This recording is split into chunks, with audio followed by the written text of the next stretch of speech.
Welcome everyone to the regular meeting of the Putnam County Legislature on July 5th, 2022.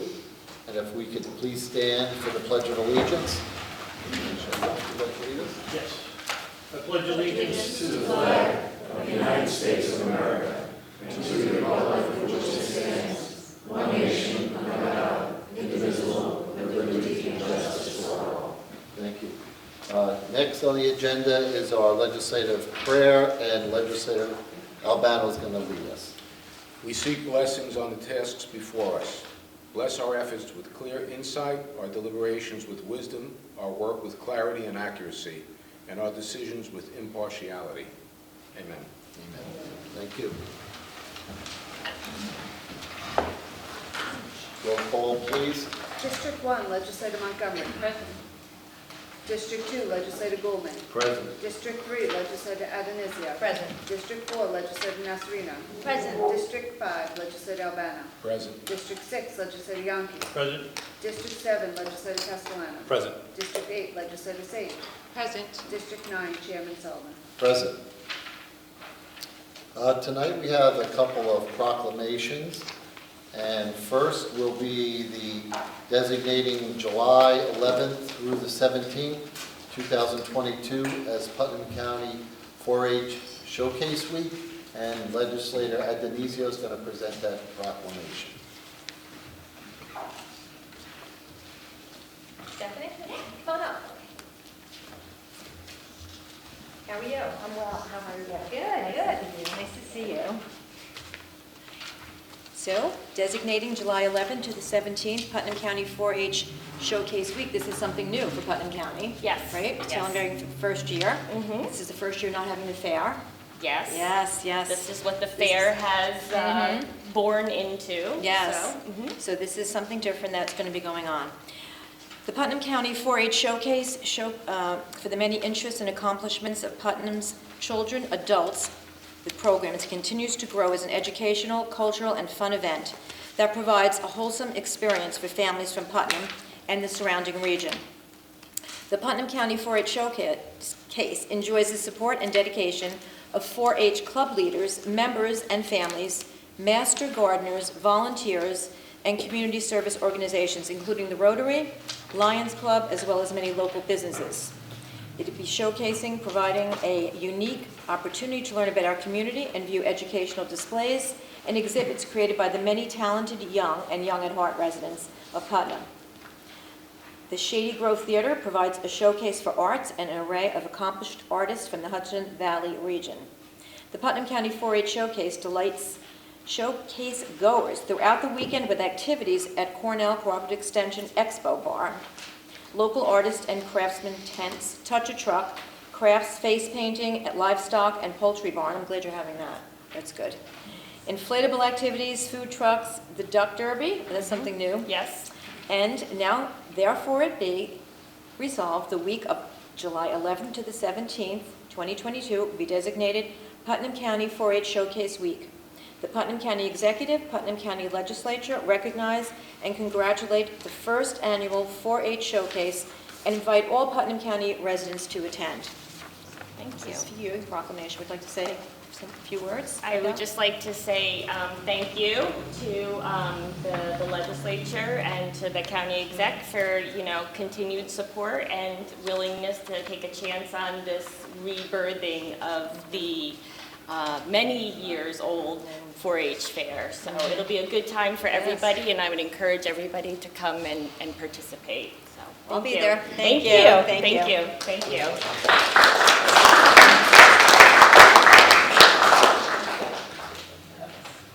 Our next proclamation tonight is for pretrial, probation, and parole supervision week, which is July 17th through the 23rd. And Legislator Nasarino is going to present that. Thank you, Chair.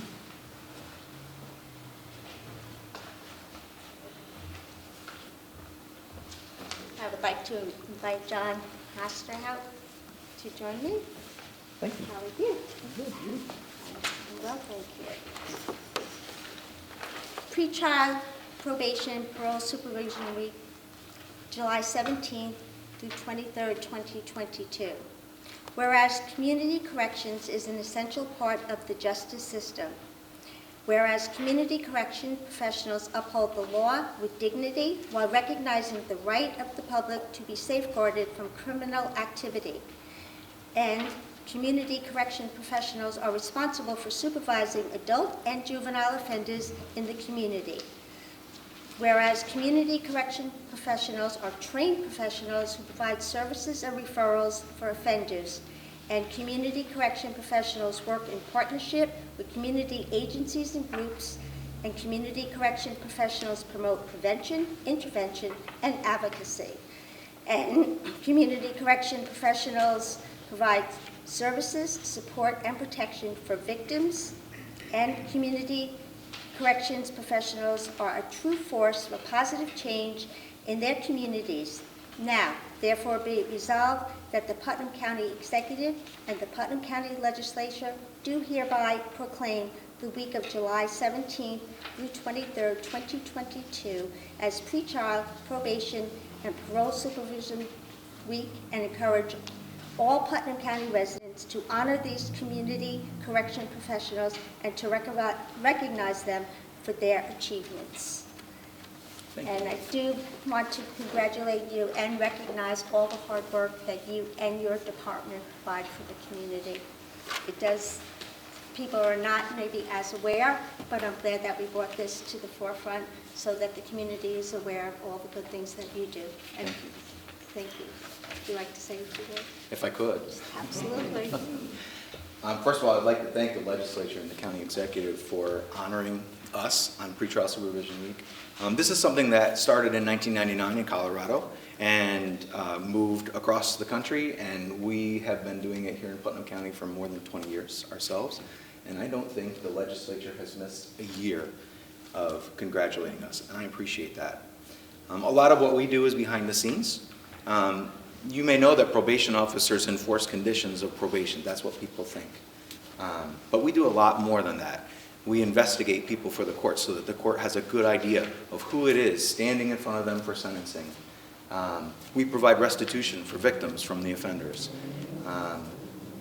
We do provide supervision. We do enforce conditions. I brought with me Diane Norris, who's a senior probation officer, and she works with the Kent Community Policing Program, going out with a police officer in the town of Kent, so that both the police officer and the probation officer have an opportunity to see the probationers in a home environment. Police officers get an opportunity to see probationers in a way they never have before, in a way where they're trying to get better. And that's the main thing that probation does. Probation isn't just about enforcing conditions. Probation is about changing lives. We want to change the behavior and the thinking that people have that leads them to commit crimes. And if we can do that, then they don't come back after they're done with probation. And that's our goal. And I appreciate the legislature standing behind us, participating with us, and helping us to achieve that. So thank you again for recognizing this week. We're proud to acknowledge you this year and every year. Thank you. And to recognize all the hard work that you do. Thank you.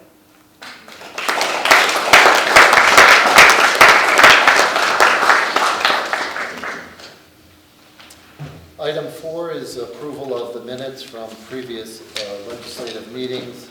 Regular meeting on June 7th, our budget and finance meeting on June 7th, and our special meeting on June 23rd. Next is correspondence from the county auditor. We don't have any correspondence tonight, so move on to item 6, which is pre-filed resolutions.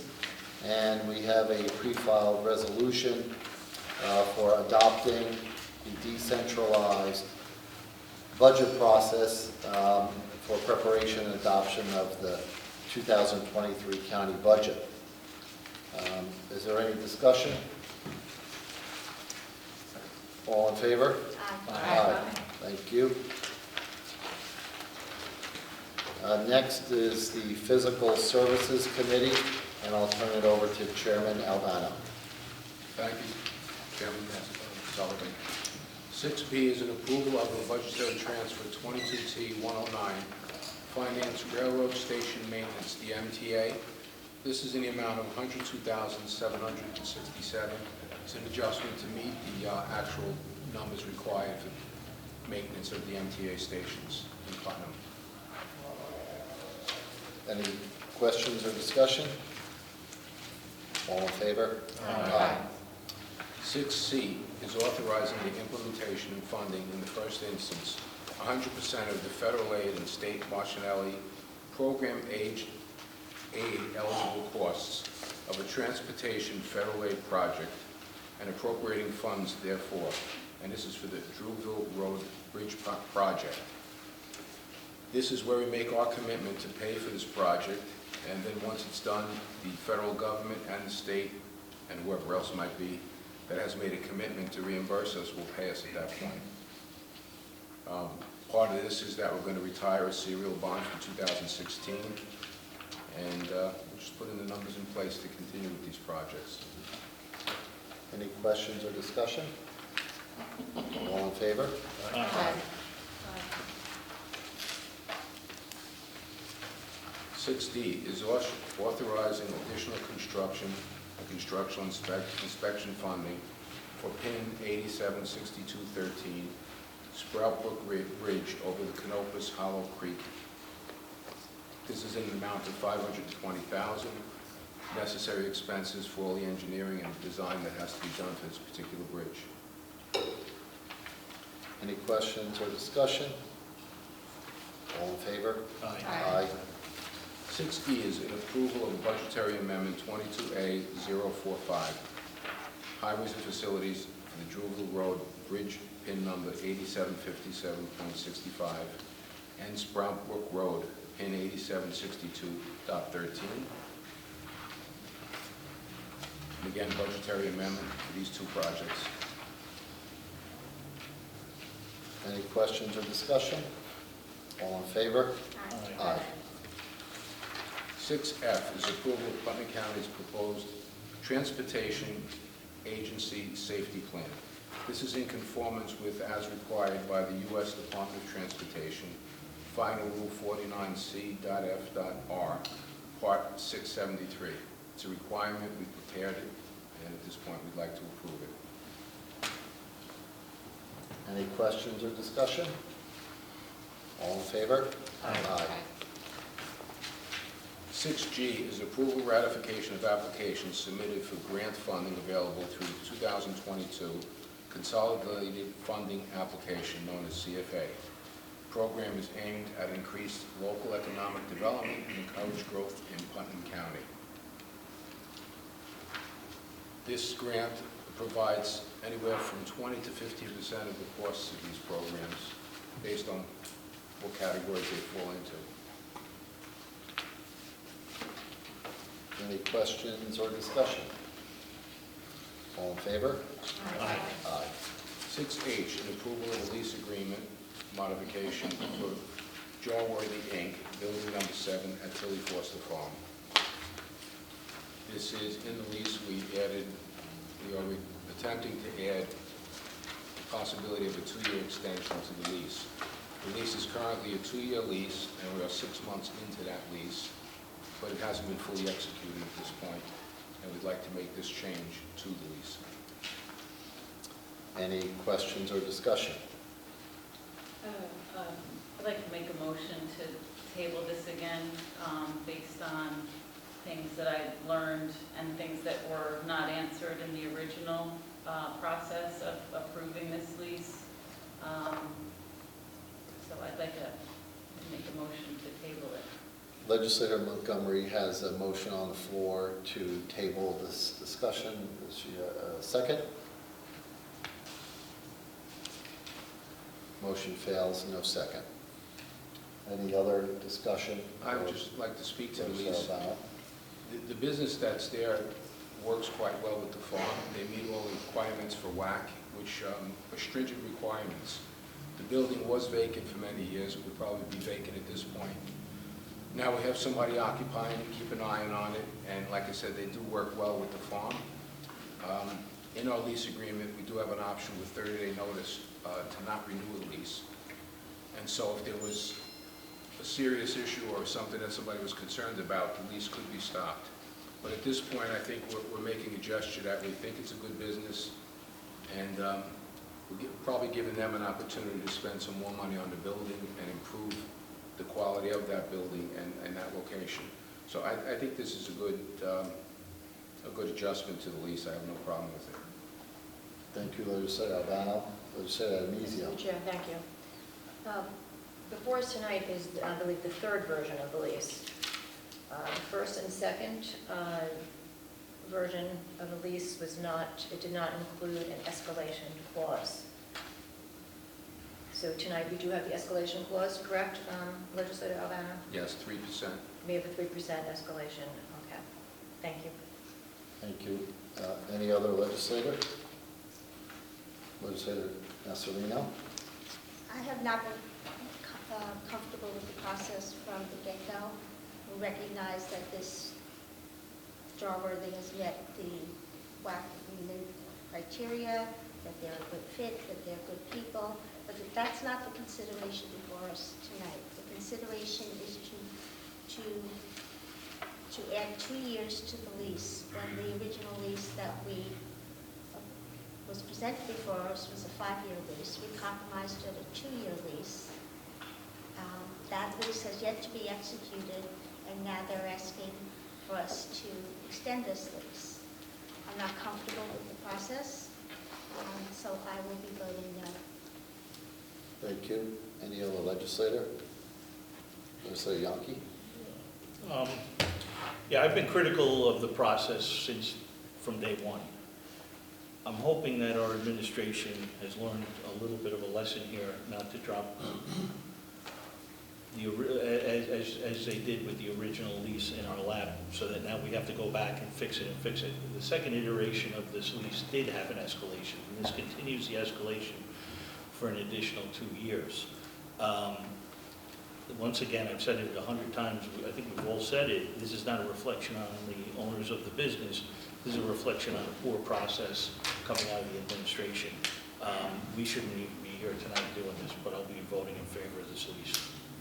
Thank you. Yeah, nobody else gets a chance to speak first. Legislator Castellano. Thank you. Yeah, I agree. It's been a strange process as we've gotten here, but knowing the farm, this building doesn't have any frontage on a roadway. It's in the back of the farm. It's a strange building, and these people have done a really nice job creating a business that suits the needs of the farm. I think it's a great opportunity. I don't like the way we got here either, but I do think it's appropriate business to be on that farm, and I'm going to be voting in favor of this today. I did vote for the compromise when it was 2 years. I agreed to that. There is an opt-out for the county and for the company itself to opt out after 2 years. I think that's really important. All we're doing is securing the fact that they can stay if all goes well, the economy doesn't go crazy, and we do have an opt-out. I think it's a great business. They're doing nice things there at the farm, and I look forward to seeing them succeed in the future, so I'll be voting in favor. Thank you, Legislator Castellano. Anyone else? Legislator Sage. You know, I've been back and forth on this. You know, I think we're all kind of upset about the process and how it came to us and the back and forth. And again, I'm going to reiterate what everyone else has said, that this is a great fit. WAC was approved. You know, could we have gotten other businesses in there that would have fit the model? Probably. The process didn't work out that way. We did vote it for the lease the first time. I don't think it should have come back to us this time. But I think, I mean, in my estimation, it's 6 of one, half a dozen the other. They have a 2-year lease. They can renew it or not renew it. You know, I'm not even sure what we're voting on tonight, but I'm in favor of the business. You know, it's really, it's been belabored, this whole process. I'm going to vote in favor. You know, I think it's really split. I think it's 2 years and 2 years. We can opt out in 2 years if we need to. Thank you. Sorry. Oh, I'm sorry. Legislator Coleman hasn't had a chance. Thank you, Mr. Chairman. December 22nd, 2021, this came before us, and myself and 2 other people on this body voted against the original lease. 6 months later, January 5th, 2022, they did not like the lease and They haven't signed the lease as of now, and there are other issues with it. So I do not like the process. I'm not comfortable with this at all, and because of this, I'll be voting against it. Not against the business. The business is a very nice business. The individuals involved with the business are very nice individuals, but the process and the impropriety of getting to that level, I can't support this, so I will not be voting for this. I'll speak and then you can go after. So we've looked at this lease now for several months. I'm very comfortable with the lease and the arrangement that we have with Jarworthy. We have a 2-year lease with them with an option now for 2 more years. It's a small business. They've invested money in the facility. They are due that right to be able to extend the lease if they want to. There's a 30-day cancellation clause in the lease so that at any point, at any time during this lease, either the tenant or the county can notify each other that they want out of the lease. So we're not locking anybody into this. We're not locked in. They're not locked in, but we are giving them comfort that their investment in the business at the farm is worthwhile. We appreciate having them there because there's very few businesses that meet the qualifications of requirements of WAC, which is very strict on what we can put up at the farm, what type of business is allowed there. And we were lucky enough that they met those requirements. And before they moved in, the building was just a vacant building, becoming more and more run down on a daily basis. So they went in there, they fixed it up, and I would encourage anybody that's here tonight, if you haven't been there, to please go see there and visit their business, because it's a very nice, small candle-making business that really fits in with the growing of the fruit and vegetables there and the animals being raised there. And it just is a nice fit for Putnam County and for the farm. So I'm going to be voting in favor of it tonight. Legislator Montgomery. Thank you. And yes, I spoke to, again, somebody today who commented on how nice folks are that own Jarworthy and what a great business it is. And it's never about personal feeling or how great somebody is. It's about my job in protecting the taxpayer of Putnam County. And, the reason I wanted to table it was going back to November 2021 memo that I sent. This came before us in December. It was proposed, they occupied the space in October of 2021. In November 2021, I asked for proof of Jarworthy's business license. I think Legislator Albano did comment that it is a business, so I did ask in a memo to you, Legislator Albano, in November, where is their business license? It was clear then that they were operating without a lease or proper agreements. I didn't get any information about their certificate of fire and casualty insurance. Their products carry a liability. Where is the insurance for their product and the liability insurance for that? None of those questions were answered, including what we hashed out, at the last meeting about the products, and we were promised a contract between Putnam County and Jarworthy for use of farm products in the candle products, and we were supposed to share. That was all promised. And then, I just think it's really odd that they've been in the space since October. We didn't collect rent until April. So we were without a lease and without rent from October to April. And we only collected payments from December 2021 through May 2022. So I guess October and November were free. So I'm just wondering if we do that with any other tenants. And I think the appearance to the public is just that we're not doing our jobs, and special treatment is obviously being given despite what we hashed out at the other meetings regarding the relationship of this business owner who's on the Tilly Foster Farm property, which is managed by her sister, and the relationship of this business owner and her business relationship with the deputy county executive. It just doesn't have the appearance of, that I want to give the public. So I'll be voting no. Legislator O'Donnell. Yeah, this is a small lease. We addressed the insurance in the lease, so that's not a problem. At this point, what we're really talking about is 3.5 years, because we're 6 months into this.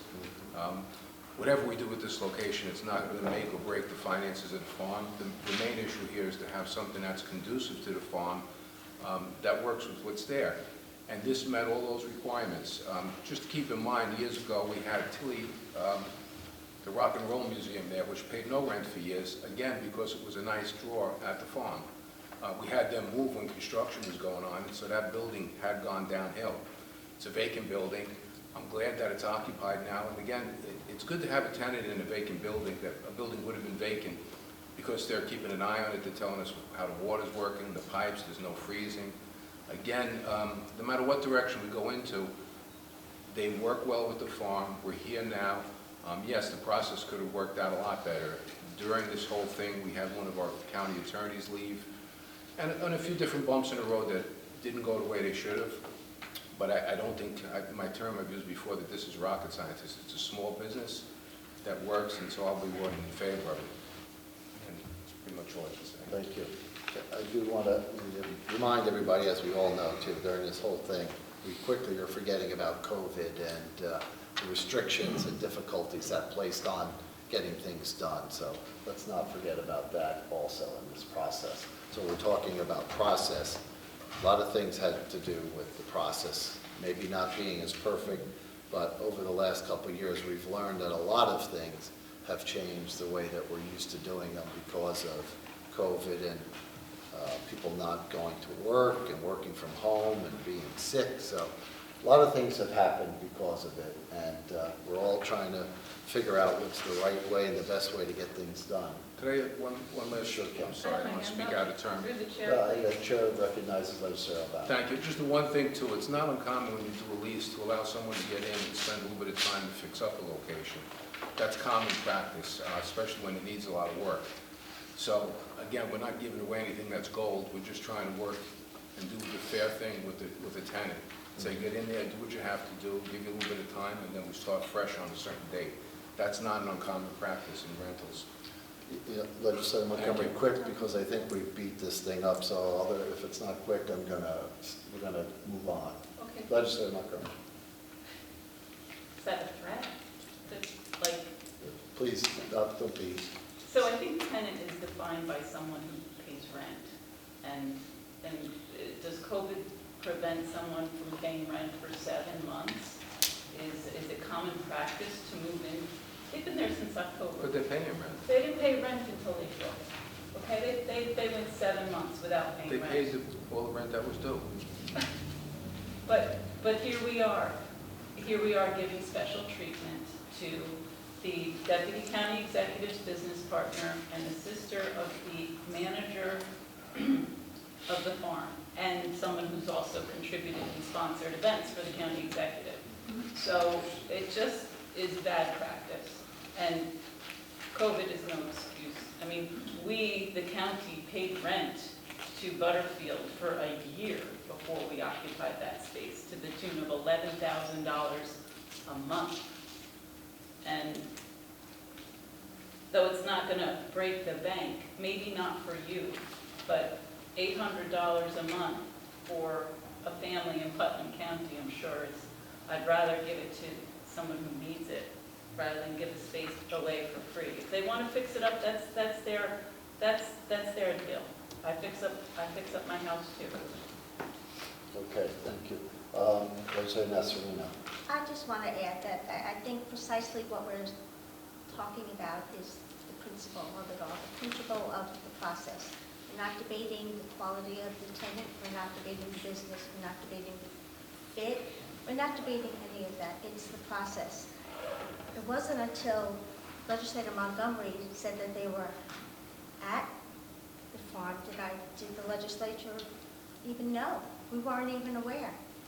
I don't see how a lease was not signed for 6 months, nor do I see how a tenant invests their own money to fixing up a premises when they're not authorized to be there in the first place. And now, we're talking about principle, we're talking about process, but are automatic renewal clauses going to be incorporated into all our future leases? I just don't see the point of this. Nobody is debating that they're not a good fit, and nobody's looking to evict them. But I think, in good faith, we approved a 2-year lease, and that's the way it should remain, Thank you. in my opinion. Thank you. At this point, I'll call for a roll call vote, please. Legislator Adenizio. Yes. Legislator Alvan. Yes. Legislator Castellano. Yes. Legislator Goldman. No. Legislator Yonke. Yes. Legislator Montgomery. No. Legislator Nasarino. No. Legislator Sage. Yes. Chairman Sullivan. Yes, Motion carries. thank you. Next, we'll move on to the Personnel Committee, and I'll turn over to Chairman Yonke. Thank you, Chairman Sullivan. On behalf of legislators Adenizio and Nasarino and myself, I'd like to move forward with item 6I, which is the approval of the fund transfer. It's in the Health Department. It's a reclassification of environmental health services, public health sanitarian. It's increasing the salary of a position which was pre-planned for 2022. It's in the amount of $6,144 with no fiscal impact this year, but a $9,708 fiscal impact for 2023.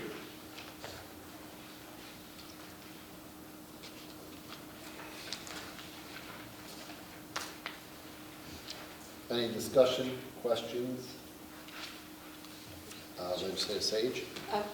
Just pointing out that this was originally a sanitarian trainee position. This particular trainee finished her training early. She got her certification early, and therefore she's eligible to move into the full-time position a little early, so that's the reason for this funding, the additional. Anyone else? All in favor? Aye. Item 6J is the approval of a fund transfer. It's highways and facilities. It's overtime. It is in the amount of $28,912.50 with no fiscal impact. Any questions or discussion? All in favor? Aye. Item 6K is the approval of a fund transfer. It's in the Health Department. Early intervention, preschool personnel changes. It's a reorganization. We went through this at the Personnel Committee meeting. It is in the amount of $70,755.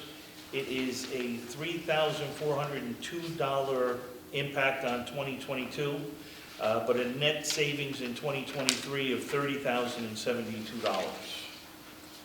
Any questions or discussion? All in favor? Aye. Item 6L is the approval of a standard workday and reporting resolution.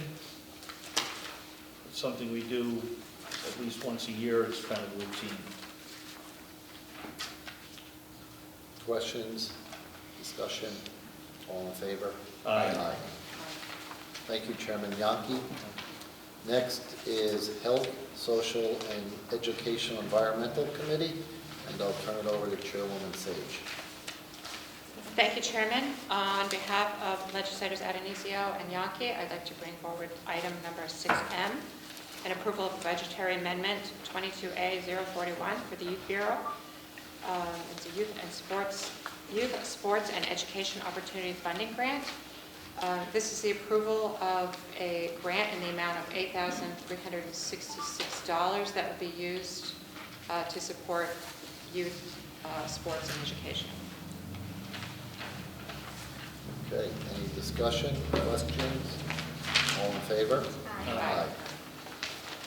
Thank you, Chairwoman Sage. Next, we'll move on to Rules, Enactments, and the Intergovernmental Relations Committee, and Chairwoman Adelizio.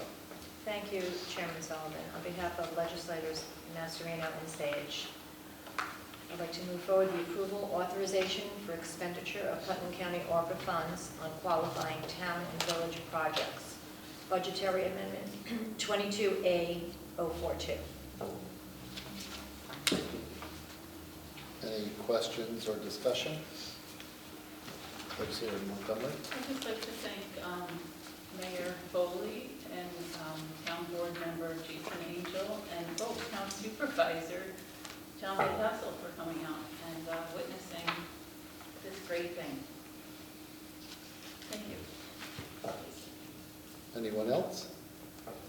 Legislator Yonke? Yeah, I'm going to make a statement. It's probably going to apply to all three of these next resolutions. I've been critical from the beginning for the lack of process since this initiative was announced at the State of the County address. 4 months haven't gone by, and the public was never invited to have their input into this initiative. There was never a clear process. There were no public hearings. At one point in time, I had a conversation with our Commissioner of Finance, Commissioner Carlin. He called this a giveaway. It is a giveaway. We haven't properly vetted these projects. I was called out by the county executive for using the term giveaway when it was our Commissioner of Finance's, it was his word. I was also rebuked for calling this expenditure reckless. It's reckless in that we haven't vetted all the projects the way they probably should have been vetted. Not 4 months have passed since the application, since the letters were sent to the municipalities, responses, no public input. Tonight we're working on $24 million worth of expenditures with very little, like I said, vetting to the process. What I do know is that we do have a project in Southeast, at least. I'm comfortable that Tony Hay did the right thing and worked real hard. I can't speak for any of the other towns. There's money that needs to get out there. I don't know that it needs to get out as quickly as our county executive has pushed it. We do have 2.5 years to name the projects and sign contracts, and then another year after that to get the money out. So there's a real rush to get not just ARPA money out, but our general fund money. We're in the middle of an economy where inflation is at record high. I do think it's reckless. And I hope that this is it. I'm going to be voting in favor of these expenditures, but I hope this is it. I hope that we don't have any more surprises moving forward. And I'll leave it at that. Thank you. Anyone else? Legislator Masserino? I think this is a rare opportunity for every constituent and for every municipality in Putnam County to move forward with infrastructure and projects that benefit the community. This is not something that wasn't vetted. It was vetted because it has to meet the criteria for ARPA funding to be available. So it was vetted, and as Bill Carlin also did say, this is not the end, this is just the beginning. There's a long, arduous process in front of us to approve these projects one by one as we move forward. Conversely, if we didn't have the gift of ARPA funding, federal funding, it would be on the backs of the taxpayers to pay for these infrastructure and these very important projects that we're moving forward this evening. I view it as a wonderful opportunity and a benefit to all. Thank you. Thank you, Legislator Masserino. Legislator Albano? Yeah, I also support this. Since I've been with the county for 12 years, we've lowered our county debt by about $30 million. So we're very conservative. We watch all the numbers. The way sales tax has been, this money that became available, the timing seems right to address these things that need to be addressed. And again, as Legislator Nasarino pointed out, these things, the taxpayers would be paying for them. So putting it back into the community, I think, is the right thing. I'm glad it's here. Thank you, Legislator Mr. Nunzio. Chair, thank you. According to NACO, which is the National Association of Counties, this is an extensive process, and the next report is due July 31st with several new requirements. The county is required to submit P&E reports, which is project and expenditures, and that is due, like I said, July 31st. So they will be due from then on quarterly to the U.S. Treasury. And as Carlin had mentioned, Bill Carlin had mentioned that these quarterly reports will also be sent to us. They'll be coming forward to the Audit Committee for review. Thank you. Anyone else? I would like to comment on this also. As Legislator Nasarino said, it's a unique opportunity for the county to be able to provide funds to the towns and villages. As far as I know, this hasn't been done in many years. And when the government gave us the ARPA money, we did not have to allocate any of that money to the towns, but it was the administration, and we all were involved with those discussions at our committee meetings, that we agreed to provide funding to the towns for their various infrastructure projects. Our auditors went through each of those projects and made sure that they met the requirements of the ARPA funding. I'm very happy to be able to bring back to Town of Carmel close to $3 million to help them repair their water treatment systems and to fix some of their sewer systems. Otherwise, the taxpayers within those districts would have been burdened exclusively to pay for those projects. So to be able to bring funds here from the county to help them, I think is wonderful. Also, the other part of that is the sales tax piece. So this year, the county, we are going to be able to provide, again, it's a first, some of the sales tax, excess sales tax or sales tax that we have above our budgeted amount. We're going to be able to allocate that now to towns and villages throughout the county for projects that they have come to their individual legislators with and requested that we provide funding for them. So it's a sharing now of sales tax. Now, the whole time that I've been on the legislature, we've always been asked by towns and villages to share the sales tax with us. We are in a fortunate position now that we're able to do that. And again, it's going towards very good infrastructure projects that they've all requested the money be used in their town. We didn't tell them what that money had to be spent on. They have come to us, and we are able to fulfill some of their needs. Wish we could do everything that they asked for, but of course, there's a limited amount of money as always. But I'm very happy that we're able to do what we can with what we have, and look forward to be able to work with them to make sure that these projects get completed in their individual towns and villages. So with that, I will also be in favor of this, but Sorry. that's okay. Would you like to say something? I apologize, I should It's have. okay. No, it's okay. But I just have a couple of comments. Sure. I mean, as you said, the county dispersed these funds to the local governments to help local governments fund infrastructure projects they may not have been able to fund. These municipalities received a share of the funds as well as their own ARPA funds. Each of these towns and villages will be able to fund infrastructure projects that I said before that they would normally be able to fund. The county administration was not required to release these funds, yet they dispersed a share for the local level to use to fund projects that they see fit. And to me, that's a fair way to share the funding.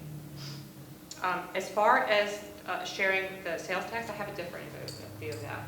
I think the sales tax should be used to lower the taxpayers' burden on county taxes.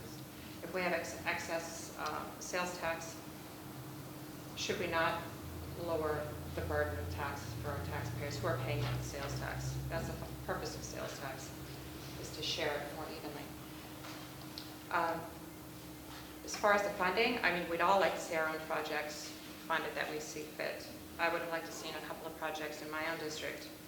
I think the most difficult part about this is dispersing the funding. It's not only what gets funded, but what doesn't get funded. I think it's a difficult process, and I applaud the administration and Commissioner Carlin for going through this. I think he did a really well-balanced way, especially going through the towns and, of course, the county budgets, the county projects that were funded. You know, as I said, I think it's a very fair way to do it. I'm certainly in favor of it. You know, maybe sales tax could be a little different. I'm not, you know, it's not like I'm against sharing sales tax, but I think the taxpayer needs to see a decrease in their taxes as well. Okay, thank you. Anyone else? Being that there's no other comments or discussion, I'll make a motion for item, where are we? 6N for approval. All in favor? Huh? Tony made the motion. Okay. All in favor? Aye. Moving on to 6O is the approval authorization for expenditure of Putnam County sales tax funds on qualifying town and village projects, budgetary amendment 22A043. Any comments or questions? Just one comment on that kind of helped us out, and I think we all supported it together, is sales tax on internet sales. And that made a big difference. That put in a lot more money. So that, again, that puts us in a good position at this time. Thank you, Legislator Montgomery. Thank you. And Legislator Sullivan, you're exactly right. Never thought I'd say that. We have been asking for this for as long as I've been in office on the town board, since 2007. We've worked really hard. We've met with the county executive, former town supervisor Richard Shea, myself, Supervisor Van Tassel, begged for it for a long time. And we have to thank Jason Angel and Eliza Starbuck for once again asking for it, maybe in a different way, who knows? But I'm really glad that this is part of it. We've just been doing nothing but increasing our sales tax revenue, and it's really time to share because the towns give back so much to Putnam County. Their budgets are not big enough to handle the projects that they have, and this will go a long way, and I hope we will see this forever in years to come. Thank you. Anyone else? Legislator Nasarino? Yes. And I also believe by sharing this sales tax money with the municipalities, that ultimately this will prove to be a savings to the taxpayers. So it's a win-win. Thank you. I also am surprised, but I agree with Legislator Montgomery that we should continue to share sales tax today and then going into the future because we're over our estimated budgeted amount, and if we can share, we should. And I think going forward with some of the new commercial development projects that we that recently opened in Putnam County, we will continue to see our increased sales tax. So I look forward to being able to share it with our local towns and villages. One thing, on the other side, I do support this, so I'm not talking against it, but it's interesting, when we share the sales tax, then there's a negative effect on the county. So it all moves in a different direction. Over the years, we really have shared sales tax, not in an obvious way, but things like community college. There's a list of like so many things that we provide that might not have been mandated. So it's a give and take.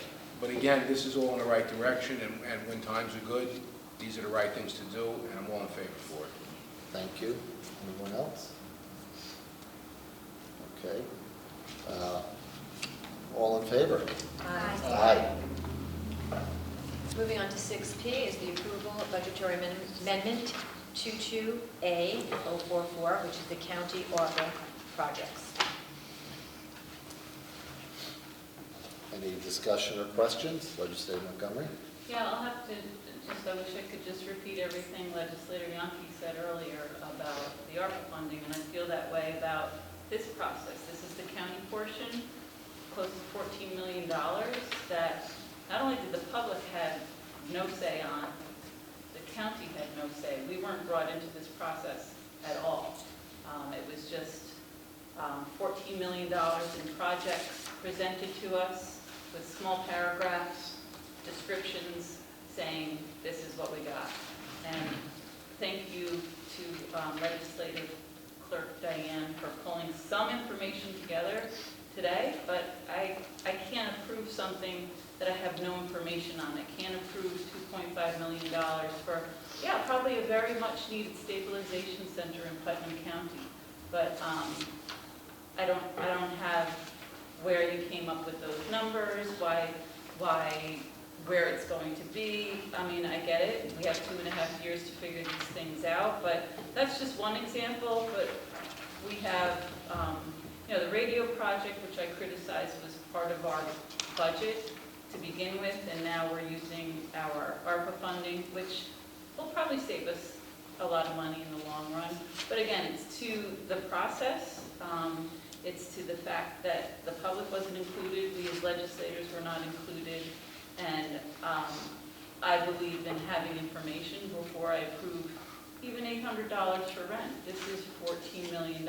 So, I mean, and I'm really disappointed that the projects that were given to the county executive for approval were not shared with us until this resolution was already passed through committee. And we have well-established community-based organizations that submitted and put in a lot of time and effort in their request. Like Brewster Cares wants to purchase a house for the homeless. They have been taking care of the homeless forever in Putnam County. The Brewster Italian Club wants some of the ARPA funds for a cooling station and warming and comfort station. Phillipstown's food security program, which does the work that the county's supposed to be doing. Phillipstown Behavioral Health Hub. Legislator Albano commented on the sales tax providing help to the towns in a hidden way through maybe community colleges. What I've seen in my years as a legislator and a town board member is those services over and over the years getting cut, slowly getting cut. Electronic waste, emergency services, mental health services, marine patrol. I could go on. I should have listed them before tonight, but that's just off the top of my head. Those services that have been cut by the county over the years. So in turn, the towns have had to step it up and provide those things. And that's what these community-based organizations submitted, was funding, requests for funding for help. Our own, not our own, we tout it as our own, but we really only give them $7,000. The Prevention Council wanted some money for their opioid overdose prevention program. These are all great projects that we never even saw or discussed or considered. So it's not that I disapprove of the projects included in the county executive's resolution. It's that I don't approve of the process. I think it's a reckless way of doing things. I don't appreciate the calling out of a legislator in a press release. That was very immature to call out Legislator Yonke for his comments on the process, because it is reckless. And to sit here with $14 million to approve tonight with one paragraph each, I can't approve these tonight. I'm sure they'll come before us over the course of the next two and a half years, and we'll see then. Thank you. Legislator Nassarino. I think the projects before us are crucial to our quality of life. School safety program, radios for fire and EMS, so we have interoperability throughout the county. Can we pay for it ourselves? Yes, the taxpayers can certainly pay for it, but it will be to the tune of $750,000 a year for the next decade. So we have an opportunity to use funding to pay for a project that we've been invested in, that our fire, our school districts, our law enforcement, and everyone throughout who are our first responders throughout the county will be able to communicate effectively and efficiently and help to save lives and help to prevent disasters. The Stabilization Center, 24/7 Crisis Center, we talk about mental health, we talk about having opportunities for those in crisis and where to go. And this would help to, this would be a safe haven for those people. There is nothing here that I would say that is frivolous. It's nothing, this is something that I think we should move forward with, and it's a wonderful opportunity to be able to foster and move these programs forward. Legislator Phelps. Thank you. ARPA has given us the opportunity to help every person here in Putnam County, especially through the radio project. This is a much-needed project. And speaking to mental health issues, the improved communications will allow increased efficiencies in responding to 911 calls for individuals in distress. And I'm very happy to see we're going to have a stabilization center, which is a 24/7 facility providing mental health needs for our community. Commissioner Carlin had mentioned that we'll be partnering with People USA, which is a peer-run behavioral health organization. Very, very important to have that here in Putnam County. Also, the school safety that we are going to be looking into. Improving our school safety here in Putnam County is of the utmost importance in this day and age, as we all know. And the highway projects that are moving forward are in lieu of bonding. So I am very much in favor this evening. Thank you, Legislator O'Donnell. I won't repeat. I agree with Legislator Nassarino and Addisio. When we look at these things, these are priorities. Of course, there's always many more things we'd like to add to the list. But if you want to hit the top things, school safety, radios, police and fire, the Sheriff's Department software, I had the opportunity to visit the Sheriff's Department and look at the software they're operating on. It's horrendous. It's outdated. It's not right. So these things, every one of these things here, I would say, are top on the list, and so I totally support this. And you know, we can go on and on, but this is the most important stuff that I see in front of us. Thank you, Legislator O'Donnell. Legislator Yonke. Thank you. I don't want to beat the process argument to death. We all know how I feel about how there was no process. We're giving away $14 million. We're spending $14 million. None of us were ever asked for input. This has been a 3-month process. There's not one nickel of this money going to the special needs community. You want to give back to people who need help, that's where some of the money should be going, and they were not even considered. Legislator Sage. Yes, the ARPA funds' purpose was to help recover after the pandemic. During the shutdown, I worked with Putnam County government and United Way to help facilitate a drive-through food pantry on the Donald B. Smith Government Center, and I saw firsthand food insecurity here in Putnam County. I'm happy to see food funding for food insecurity, but I'm most excited to see the Putnam County Crisis Stabilization Center receive funding. I think this is a tremendous opportunity to support mental health. As I've said before, I think that mental health after the pandemic is what we're seeing right now is just the tip of the iceberg. I think there's more to unfold, and this will offer resources to people in the community who can just walk into the clinic. It also provides backup for law enforcement where they don't have to incarcerate someone. They have a place to go. Do you need we have a crisis stabilization center. That'd be a good resource for you instead of locking them up or having the situation escalate. You know, I'd also like to point out that although the funding came quickly, we have had time to vet it out at the Rules Committee. That was a public hearing. Each of the town boards had a public hearing to vet out their projects. I might point out that Albany passes laws in the middle of the night and we find out the next Monday morning. So I think the fact that we're discussing it now, that we've had plenty of press releases, that we've discussed it in committee meetings. I also spoke with when we were looking for information from the Sheriff's Department last year, we constantly found out that the computer is sorely outdated. We don't have the resources available to provide the information to the legislature to be able to look at crime statistics in a way that was useful to us. This CAT system will provide that information. School safety is priority here in Putnam County. There's nothing more important than our young children and the resources. As Legislator Nasarino pointed out, there's nothing here that I would cross off this list. I mean, it's all great funding, and this is just the beginning. We're going to see the details on each and every one of these, and those will also be public meetings. The public can come in and talk about the details of each of these line items. So I will be voting in favor.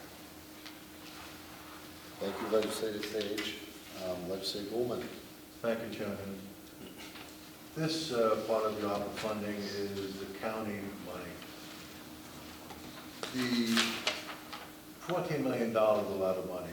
All these projects that are on this list are very worthy, very good projects for the county, and everyone in the county will benefit. But for the county part of the projects, I believe that there should have been public hearings. We should have vetted these items more thoroughly. Honestly, we didn't vet them at all. They should be separated. If they're not separated, you have a choice. You vote for nothing or you vote for all of them. The reality is, it should be separated, so we can pick and choose which part of this would be the best for our constituents. I'll be voting for this because I don't have a choice. I either vote for all of it or none of it. When we voted for before, 6N was towns and village projects. I'm comfortable with that because the towns and the villages throughout the county gave us what they want to spend the money on, and they vetted it. So I was comfortable voting yes for that. Thank you. Legislator Castellano. Yeah, I just wanted to, refresh my memory over the process. I mean, it's a strange event that what's occurred with the funding, and it's taken us a while to get to this point. I will say this: a couple local organizations did reach out to me. The Elks Club in Brewster and the Putnam County Italian American Club. They had great projects that they had submitted, and I helped them through the process to submit it to the Commissioner of Finance. It was a great help with that as well. And looking at those projects, although they were great and they were, community oriented, they were going to help the community in case of a crisis, they're going to have warming stations, etc. I like them, but quite honestly, the list that's in front of us here is a better list and more important to the taxpayers at this point. We did discuss this in committee where if some of these projects don't go to fruition, we can go back and look at those other projects later on. I do feel like I was involved in the process. I know the town of Southeast, I was involved with them, with their projects that they had, and the village of Brewster had a project that they presented to me. They explained their case. I would like to have seen maybe something different, but it met their needs and they were supporting it, and I'm supporting what they wanted. So I do think we were involved in the process to a great extent. It's a very strange event that's happening here with these funds, but I think we're going in the right direction. I'm looking forward to voting yes on this. Thank you. Legislator Castellano, I also would like to comment on this is as we mentioned, this is the county portion of the ARPA funds. As Legislator Adenizio just read to us earlier, there is a deadline for some reporting to begin on July 31st. So I think all along we've been made aware that there are deadlines that we have to meet and reporting requirements, as well as the fact that these are major projects. I want to give you an idea of some of the funds that we're spending. So we're spending $2 million on school safety. We're spending $2.5 million on radios for the police and fire departments throughout the county so that they can better communicate with each other and keep each other safe and keep us safe. There is $1.5 million for the Sheriff's Department for software. You've heard tonight that a lot of the software down at the Sheriff's Department is antiquated and needs to be updated, and that money is going towards that. The Stabilization Center is $2.5 million. We've heard a lot over the last months about mental health issues in Putnam County and drug abuse. And that money is going towards to help the people of Putnam County with mental health issues and drug and substance abuse issues. So we're taking big chunks and big pots of money, and we're using it in ways that we've never been able to do because we've never been given $19 million from the federal government to be able to go and do that. So we're not taking small, there's a couple small items, but for the most part, most of the money is being spent on significant, very important projects and things that need to be done in the county.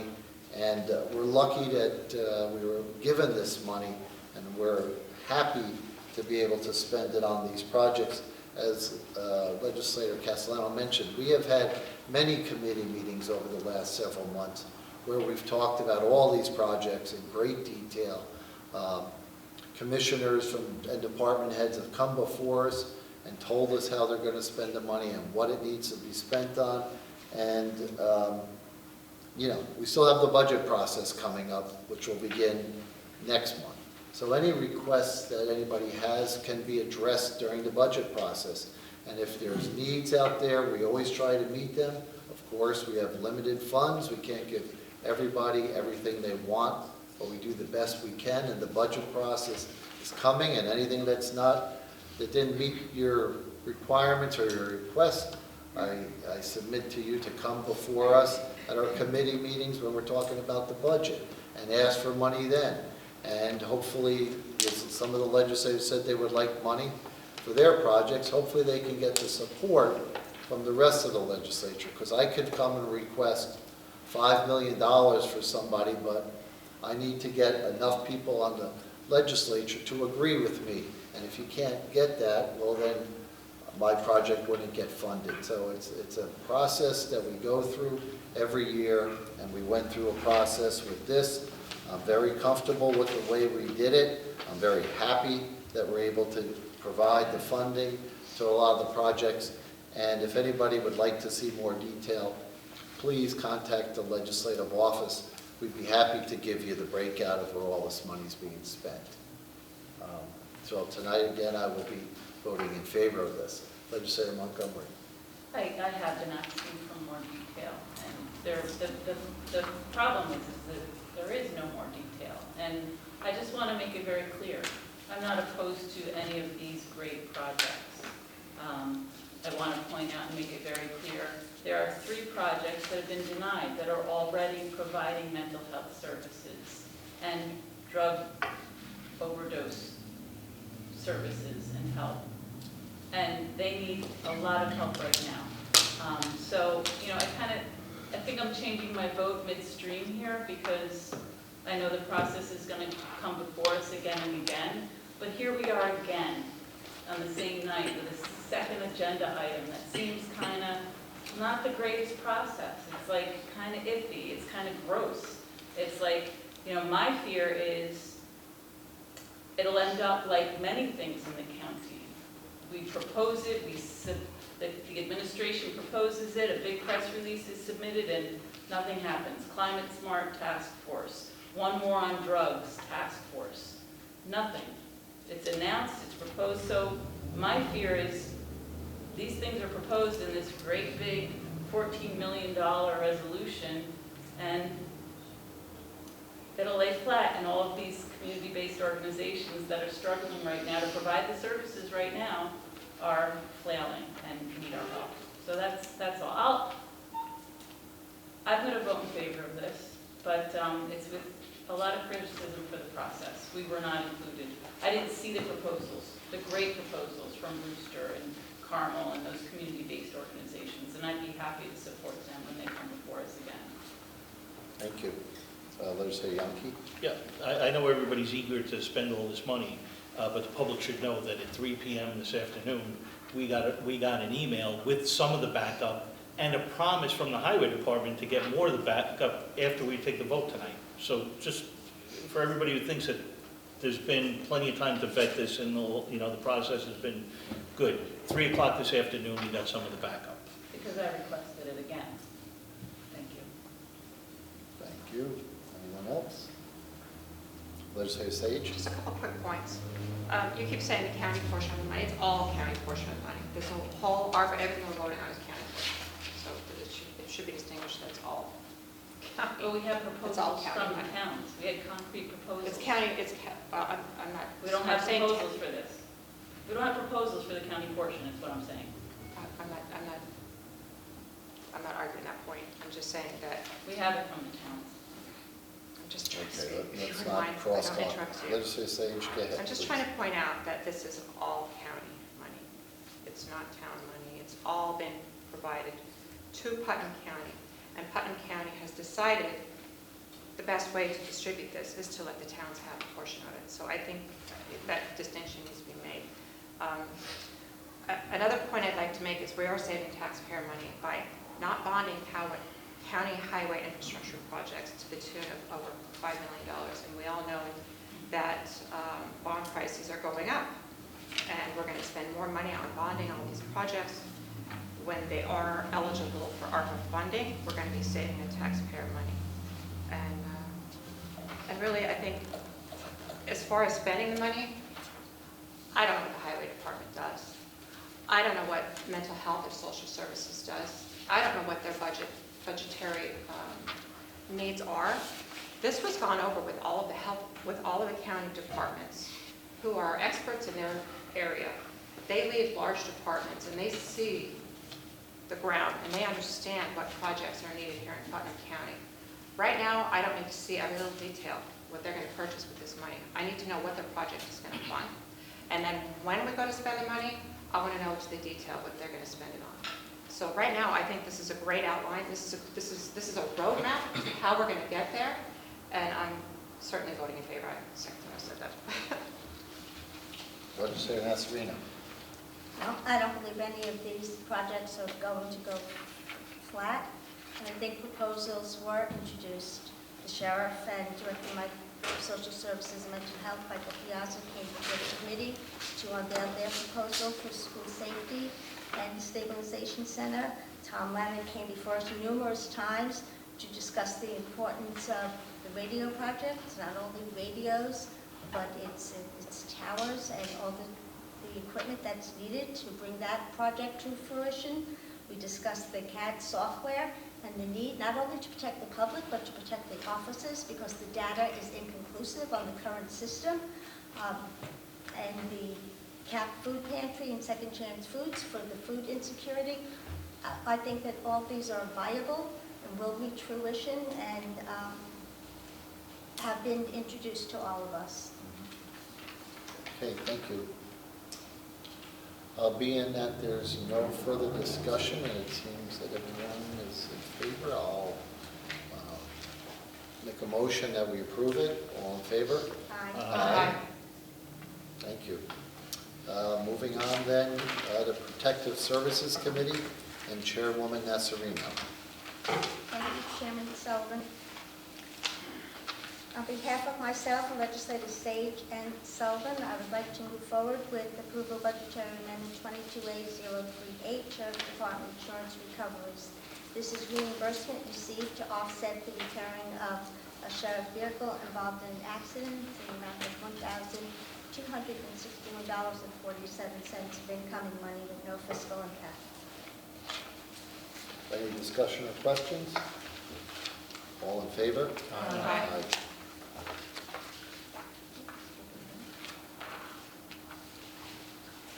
Item 6R is approval budgetary amendment 22A046, District Attorney Asset Forfeiture Reserve Funds.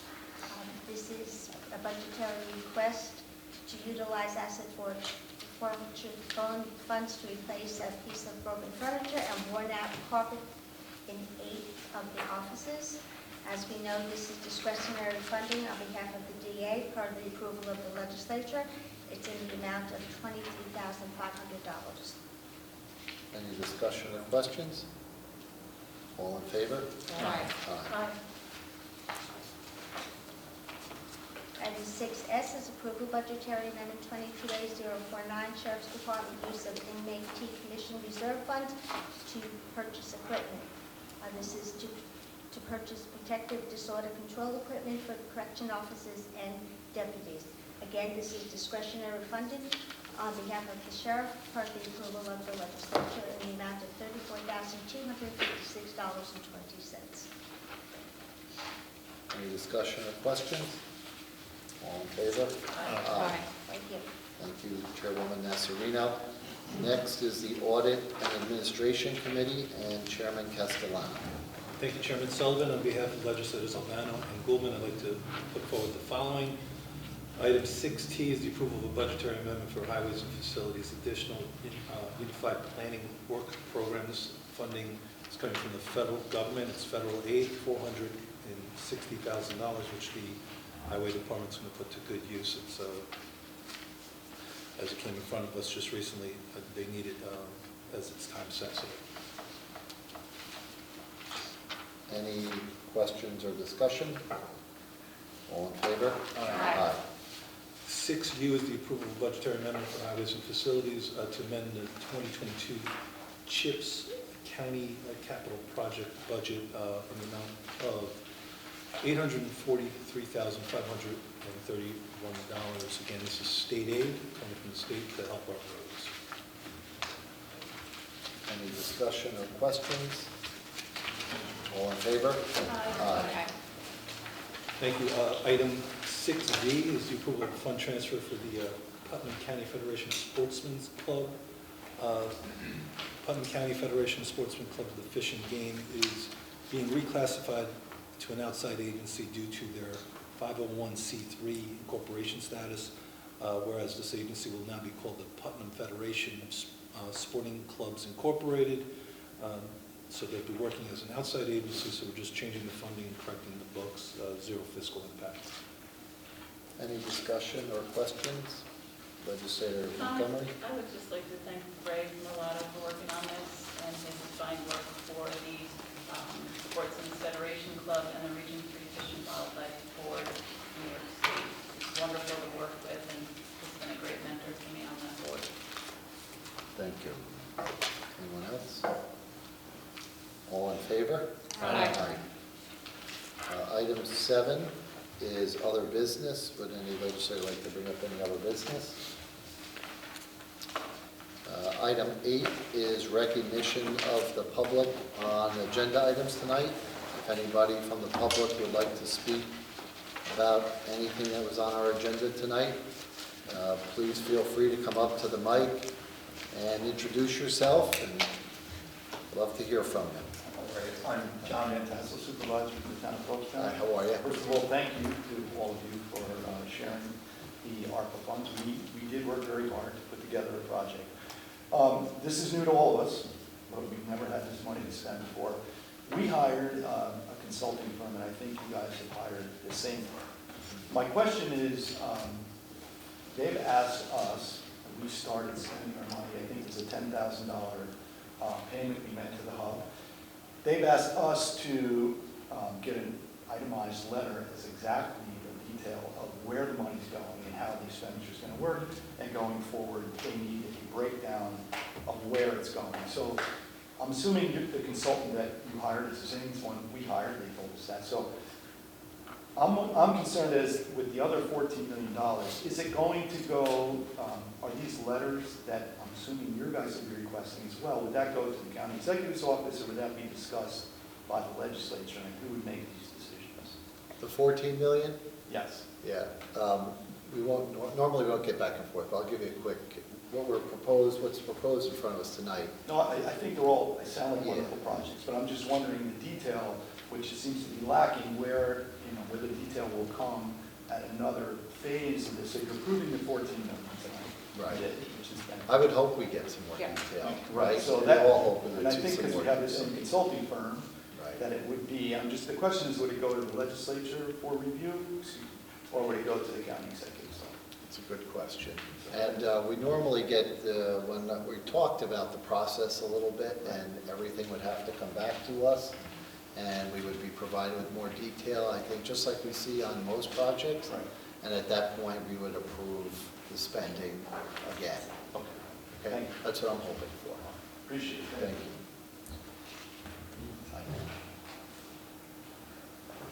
Come on up. Good evening, everybody. How are you? Also, Jason from the town of Phillipstown. I mostly wanted to just say thank you to Chairman Sullivan Chairwoman Anonizio, and the county legislature for the collaborative process of taking the first step and sharing some of the surplus sales tax growth because of good times with local towns and villages. So thank you for that. We all know it's going to be going to very important community needs. And I also wanted to say that at least from the local ARPA county funding perspective as a town board member, that process was collaborative. We worked a lot as the town and the village with our legislator, Nancy Montgomery. I know all of you worked with your towns and villages, it sounds like, to identify the top community priorities for that local ARPA funding. And I think that process was important. And I know that no process is perfect, but the fact is that money was supposed to help people that are suffering because of COVID-19, and we've all seen it. And I know that money that is coming to our community is going to do things like provide infrastructure for clean drinking water, which is lacking, go into mental health services and food security and support for isolated seniors. So thank you very much. And I guess I would lastly just say, we very much, I look forward to supporting your efforts to make the sharing of that sales tax surplus permanent in the upcoming budget process. And I hope that, the creation of that idea of sharing sales tax in a new way was also collaborative with the county. There's nobody that originates an idea, and I will admit it. That idea actually was borrowed from Dutchess County and the county executive's office a couple of years ago. And so I hope that it removed, that this removes some of the barriers to sharing sales tax in a common sense plan. Just in the fact that the county would only share sales tax in good years. It would only share sales tax beyond the budget projection after the final year accounting. And that really protects the county's fiscal health, like Chairman Sullivan pointed out, and it really protects the county's highest of credit ratings. And I think the most important thing it would do to finalize the sharing of any surplus sales tax with local towns and villages, only in the good years. In the bad years, towns and villages would not see any sales tax growth, is that it aligns the interests of the county and local towns and villages in a really kind of foundational way to make sure that we are investing in the sorts of infrastructure that promotes communities that are going to keep growing the sales tax base. And it helps local towns and villages take pressure off raising local taxes. And it helps us maintain the county and our towns and villages as a place where people want to come and live. So thank you very much for stepping into that and collaborating and working with towns and villages. And I think it will show a lot of people that we can reach across political aisles, we can reach across, geographical aisles, and get something done that will really help all of our communities. So thank you very much. Thank you. Come on, sorry. Just please state your name and where you're from. Hi, my name is Peggy Boyle, and on behalf of the Peach Lake Environmental Coalition, we'd like to thank you, and it's been enlightening for me and many of our people here from Peach Lake to see how hard you work. I hope you can appreciate, we were happy, we kind of didn't know the protocol, we're learning as we go along. That you received this report that we gave you, so that we're trying to deal with severe flooding in our community. And we haven't had enough to bear with COVID and everything else, and it's real hard for me to see people with sandbags around their homes. And even driving here today, when I saw the trees flowing and I knew it was going to rain, it's scary for us to think not just about the flooding that happens, that the water that stays and it doesn't move because of Peach Lake Brook, which is located in Southeast. We'd very much like to thank all of you for receiving our reports. We want to thank Paul Yankee, our legislator in Southeast, and also our supervisor, Tony Hay, for presenting these concerns to you and for you hearing us. We'd very much like to work with the committee that will see these projects through. We've made 2 formal requests at your suggestion, and we're hoping to work with you to see that this book is cleared and move forward. This is a significant start for us, but we need more money. So we need to learn the process. We know that there's infrastructure money coming. And we just need to know how to go about it. It's clear you're hardworking, but I hope with this report you can see that we're no strangers to work either. We've been able to get sewers in our community. We've worked with 2 counties, 2 towns to see that happen, and we'd like to make sure that if there's infrastructure money, I never knew what a culvert was until I met with our chairperson, Charlie Vogel, who is our good shepherd. And so we're trying to work on the culvert, we're trying to work on the invasive plants that are flooding. We can't get the water through. So again, thank you very much. That legislative prayer was very moving, and I'm glad to be part of this tonight. And anybody from Peach Lake, you want to stand up and just wave? Thank you. Thank you all for coming. Anyone else? Hi. Mayor? How are you? Good, how are you? Holly Foley, Village of Cold Spring. I wanted to thank you. Commissioner Carlin and I had an exchange in the last week after your committee session about the radio project, and I did get some information, but I hope that as the discussion of the $2.5 million for the radio project goes forward, the public could have some more clarity, because according to the commissioner, just over $12 million has already come in for the radio project.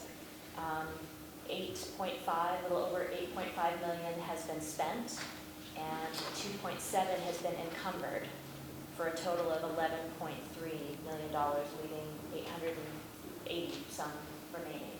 So my question is, where has that money gone? And why do we not yet have the radios we've been talking about for so very long? We had a Homeland Security grant. It's a broad category that he describes here as simply as expenses, and what I'm asking for is, would you please tell us more about how that 8.5 million has been spent and why these radios aren't in hand? And is the ARPA money that is additionally being put forward on top of this 12.5 million, is that for equipment specifically? And I will say that Commissioner Carlin and IT Director Lannon did communicate with me that the accounting for our police department and the Cold Spring Fire Department is accurate and matches the requests that were made by those departments, so I'm grateful. But I would really love to understand, to Legislator Sage's point, why we're using this ARPA money this way now when the ARPA money is intended to help us all recover. This is a project, the radios have been on your radar and on everyone's radar for a really long time, and we still don't see progress. So that clarity would be great. Thanks. Thank you. Anyone else? Sir? Yes, good evening. My name is Jürgen Temple. I'm a resident of the town of Patterson. I know you had a tremendous responsibility this evening to decide on the allocation of the funds. I know this is a big deal. However, I'm a little concerned that the whole process was not well thought through. I think a lot of the projects may be worthy for consideration, but there should have been a more careful sorting out, perhaps. I think these special funds need to go into our infrastructure above and beyond what is already in place. Example, the 2.5 million crisis intervention center for mental health. Yes, this is necessary to address mental health. But people who come to the center will stay there for 23.5 hours and then they will be let go. What happens afterwards? I have been a volunteer with Brewster Cares and the Brewster Ecumenical Service Partnership, which was the predecessor organization of Brewster Cares for many years.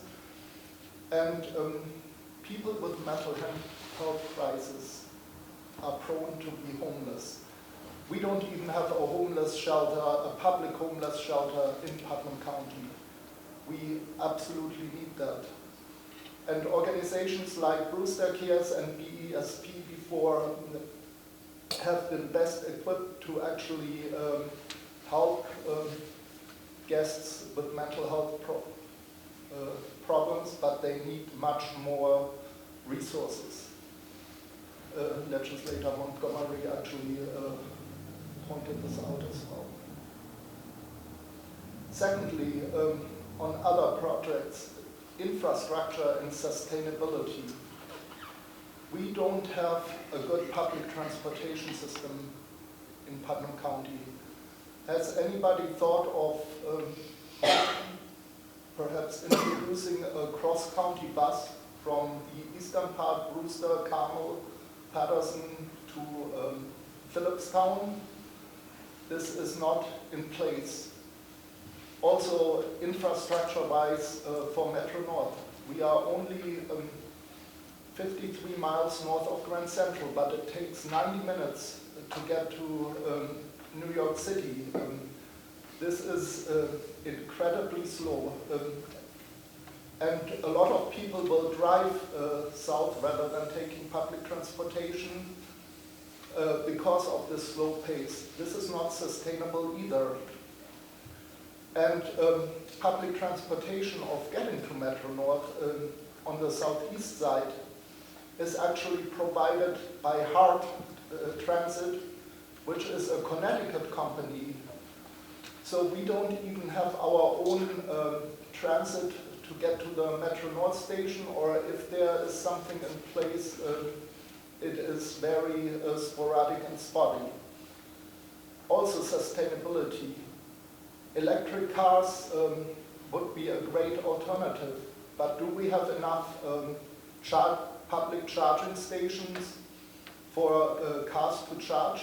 I only know them around Metro North stations and nowhere else in the county. So this is a lot we need to put more thought through. And also town allocations. I hope that towns will use their funds wisely and also invest in infrastructure above and beyond. For instance, you mentioned sewage system in Carmel.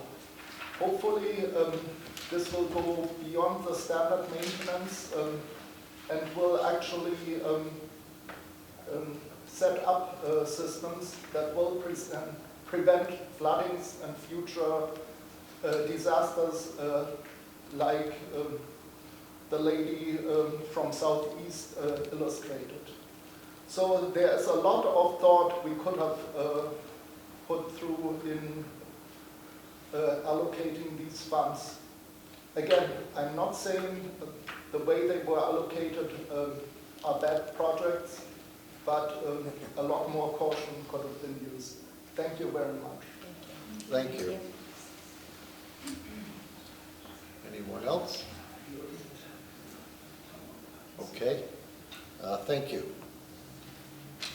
Next is item 9, which is recognition of the legislators. Does anybody have anything they'd like to bring up? Being that there's none, I'll make a motion to adjourn. Can I have a second? Second. All in favor? Aye. Thank you, everyone. Have a good